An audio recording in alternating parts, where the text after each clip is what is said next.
ഇതൊന്ന് നമുക്ക് ട്രൈ ചെയ്ത് നോക്കാം ഗൈസ്. നമ്മളുടെ അവിടെ കുറച്ച് തേങ്ങാപ്പാൽ എടുത്ത് വെച്ചിട്ടുണ്ട്. നമുക്ക് കുറച്ച് കോൺഫ്ലവർ ഇട്ട് കൊടുക്കാം. അതുകൊണ്ട് തന്നെ വായിച്ചിട്ടുള്ള പഞ്ചസാര ഇട്ട് കൊടുക്കാം ഗൈസ്. എന്നിട്ട് നമുക്ക് നല്ലോണം കുറുക്കിയെടുക്കാം ഗൈസ്. മിക്സ് ചെയ്ത് ശേഷം നമുക്ക് നല്ലോണം ഒന്ന് കുറുക്കിയെടുക്കാം ഗൈസ്. നമ്മൾ തിളച്ച് സെറ്റായി വന്നിട്ട് നല്ല കുറുക്കി വന്നിട്ട് നമുക്ക് ഓഫാക്കി കണ്ട് ഒരു പാത്രത്തിൽ ഒഴിച്ചു വെക്കാം. ഇനി നമുക്കിത് ഈ ഒരു പാത്രത്തിലേക്ക് ഒഴിച്ചു കൊടുക്കാം കേട്ടോ. ഇത് എന്താവും എങ്ങനെ ആവും എന്നൊന്നും ഒരു ഐഡിയ എനിക്കില്ല. ഞാൻ ആ വീഡിയോ കണ്ട് പരീക്ഷിക്കുകയാണ് കേട്ടോ ഗൈസ്. അപ്പോൾ ഇനി നമുക്ക് കുറച്ച് സമയം ഫ്രിഡ്ജിൽ വെച്ച ശേഷം നമുക്ക് എടുക്കാം കേട്ടോ.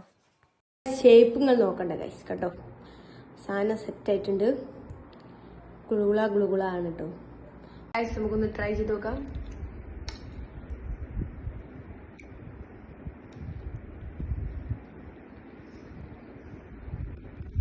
ടേസ്റ്റ് കിട്ടും ടേസ്റ്റ് കുഴപ്പമില്ല. നല്ലോണം തണുത്താൽ അടിപൊളിയാണ്.